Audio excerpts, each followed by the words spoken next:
عبداللہ بن سبا اسلام کا پہلا فتنہ۔ اسلامی تاریخ کی ایک ایسی پر اسرار اور متنازع شخصیت جس کے بارے میں کچھ مورخین نے دعویٰ کیا کہ اسلام میں فتنہ پروری کا پہلا بیج اسی نے بویا۔ اس کا اصل تعلق یمن کے شہر صنعاء سے تھا اور کئی مورخین کے مطابق وہ یہودی مذہب کا ایک عالم تھا۔ بعد میں اس نے اسلام قبول کیا، مگر یہ سوال ہمیشہ موجود رہا کہ کیا اس کا اسلام لانا خلوص سے تھا یا کوئی گہری سازش تھی۔ کچھ مورخین نے اسے ابن سودا یعنی سیاہ فام عورت کا بیٹا بھی کہا ہے۔ روایات کے مطابق وہ ایک نہایت فصیح اللسان، چالاک اور ذہین انسان تھا جس نے جلد ہی مسلمانوں میں جگہ بنانا شروع کر دی۔ ابتدائی طور پر وہ اہل بیت کی محبت کا دعوے دار بن کر ابھرا، مگر اس کی محبت میں غلو، فتنہ انگیزی اور باطنی سازش چھپی ہوئی تھی۔ اس نے لوگوں کے درمیان سب سے پہلا نظریہ یہ پیش کیا کہ جیسے ہر نبی کے بعد ایک وصی ہوتا ہے، ویسے ہی محمد صلی اللہ علیہ وسلم کے بعد حضرت علی رضی اللہ عنہ وصی ہیں۔ یہ عقیدہ عام مسلمانوں کے لیے نیا تھا۔ لوگوں کو اس نے حضرت علی رضی اللہ تعالی عنہ کا حق غصب ہونے کی کہانی سنا کر خلفائے راشدین کے خلاف اکسایا اور کہا ابو بکر، عمر اور عثمان رضی اللہ عنہم اجمعین نے علی رضی اللہ عنہ کا حق چھینا ہے۔ ابن سبا کا اصل مقصد صرف وصایت تک محدود نہیں رہا، بلکہ اس نے ایک خطرناک نظریہ پیش کیا جو اسلامی عقیدے توحید کے خلاف تھا۔ اس نے کہا حضرت علی رضی اللہ عنہ محض وصی نہیں بلکہ وہ الہی صفات کے حامل ہیں، وہ خدا کا مظہر ہیں۔ یہ عقیدہ جسے بعد میں رجعت اور غیبت جیسے نظریات نے بدلا گیا، بنیادی طور پر توحید اسلامی پر حملہ تھا۔ حضرت علی رضی اللہ عنہ کو جب اس غلو کی خبر پہنچی تو انہوں نے سخت رد عمل دکھایا۔ روایات کے مطابق انہوں نے فرمایا، میں بندہ خدا ہوں، تم پر خدا کی لعنت ہو، میں تمہارے غلو سے بیزار ہوں۔ کچھ ایسے لوگوں کو علی رضی اللہ عنہ نے جلا وطن کیا اور بعض غالی افراد کو سزا بھی دی۔ بعض روایات کے مطابق کچھ کو آگ میں جلوانے کا حکم دیا۔ ابن سبا کا غلو وہ بیج تھا جس نے بعد میں کئی فرقوں کو جنم دیا، مثلاً عقیدہ غیبت، رجعت، واپسی کا نظریہ، صحابہ کرام رضی اللہ عنہ کو نعوذ باللہ غاصب سمجھنا، خلفائے راشدین پر سب و شتم کرنا۔ یہ وہ فتنہ تھا جو اسلام کے قلب اور دل میں پیوست کر دیا گیا تھا۔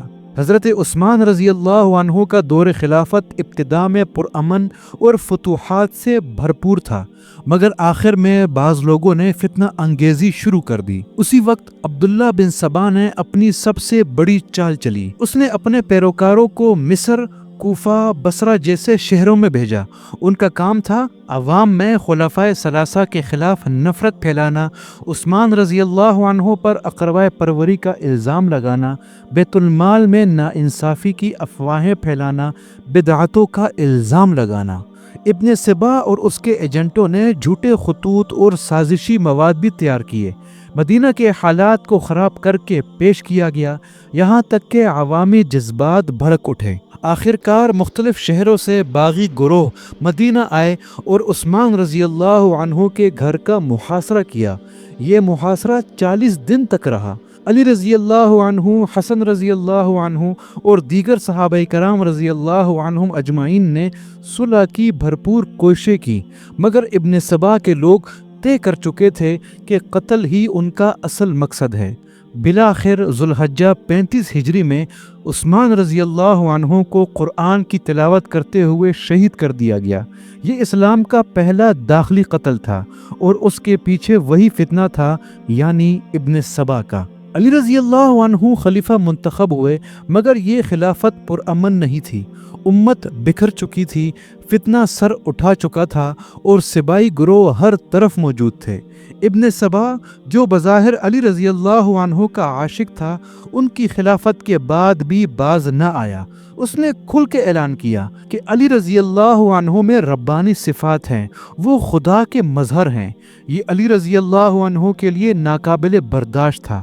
انہوں نے فرمایا، میں بندہ ہوں، تم پر خدا کی لعنت ہو۔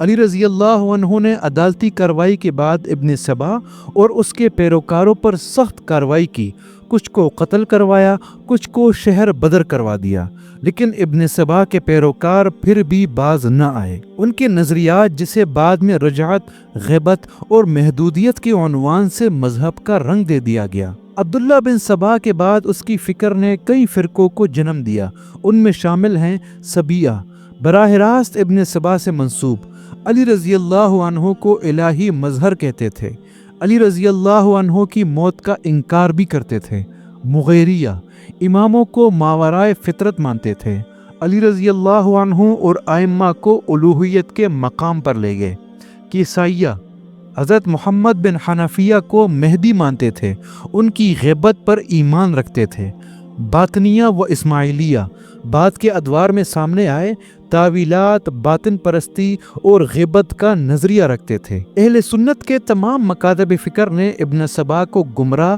سازشی اور فتنہ پرور منافق قرار دیا تھا۔ ابن کثیر، ابن اسیر، ابن تیمیہ، طبری جیسے مورخین نے اسے حقیقت مانا، سب نے اس کی سازش کو اسلام کے ابتدائی فتنے کا آغاز قرار دیا۔ یہ واقعہ ہمیں یہ سکھاتا ہے کہ توحید کی حفاظت، غلو سے اجتناب اور اعتدال اسلام کی بقا کے لیے ضروری ہے۔